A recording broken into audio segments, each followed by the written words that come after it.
स्थानिक स्वराज्य संस्थांच्या निवडणुका पुढच्या वर्षीच होणार आहेत। 31 जानेवारी 2026च्या आधीच निवडणुका घ्या असे निर्देश सुप्रीम कोर्टाने निवडणूक आयोगाला दिले। यापुढे मुदत वाढवून मिळणार नाही असं स्पष्ट कोर्टाने सांगितलंय।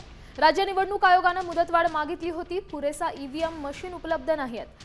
शाळांमध्ये बोर्ड परीक्षा असल्यामुळे मतदान केंद्रासाठी जागा उपलब्ध होत नाहीत अशी कारणे देत वेळ वाढवून मागितली। मात्र कोर्टाने आयोगाला फटकारत जानेवारीपर्यंतच निवडणुका घेण्याचे निर्देश दिलेत।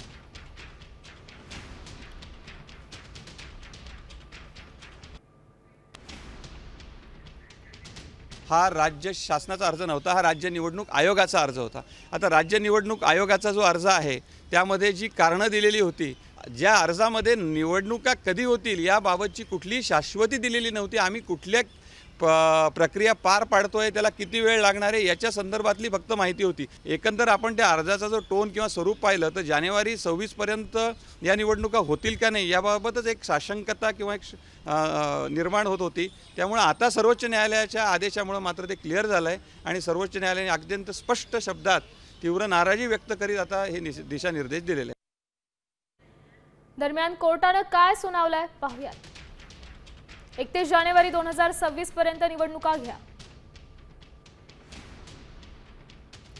जानेवारी नंतर मुदत वाढवून मिळणार नाही असं कोर्टाने सांगितलंय।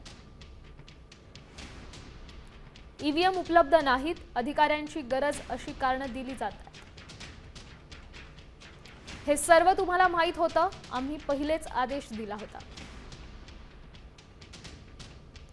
पंजाबमध्ये कोर्टाने आदेश दिल्यावर तात्काळ निवडणुका घेतल्या। आता isakal.com आहे देशातील नंबर 1 ची मराठी न्यूज वेबसाईट। प्रत्येक अपडेटसाठी isakal.com ला नक्की भेट द्या।